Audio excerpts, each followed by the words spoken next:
Well, I do want to dive a little bit into like this emotional aspect of living with parosmia, right? Because it's socially isolating, like you mentioned. It can be depressing. It can be probably really hard to explain to someone because it Yeah. is invisible. What do you think people often misunderstand about how much of an emotional impact parosmia has?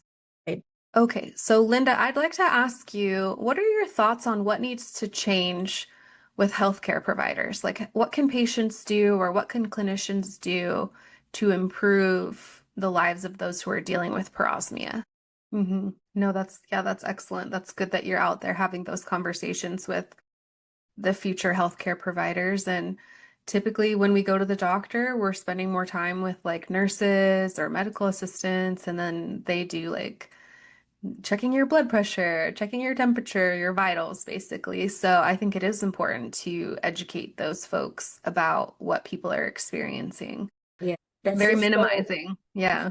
yeah, minimizing, not validating. So, Well, one thing that comes up for me, a question that I have for you is a coping strategy for you, because I know that you work and so you have to go into a place and be there for certain hours of the day. So how do you handle the parosmia smells, the smells being distorted at work? Like, do you have any tips or any advice or any things that work for you? That's excellent. I'm glad that your work did that for you. That's important. Hopefully that makes you feel validated that oh they took yeah, that care. they're always trying to help me with different things. That's great. That's amazing. So I think I'd like us to finish our conversation with sharing what kind of action people can take this year for Parosmia Awareness Day 2026.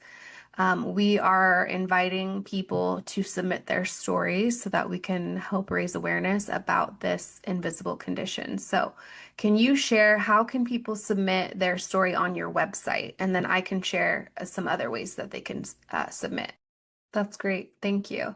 Also, from Stana's end, to help promote awareness about parosmia, make sure that you check us out on our social media pages. We've posted a campaign this year, basically share your parosmia story with us so that we can raise awareness. And so you can either do this written, so we have a form that you can submit, a written quote about what it's like with living with parosmia and the one thing you wish people would know. So you can do that in a written format.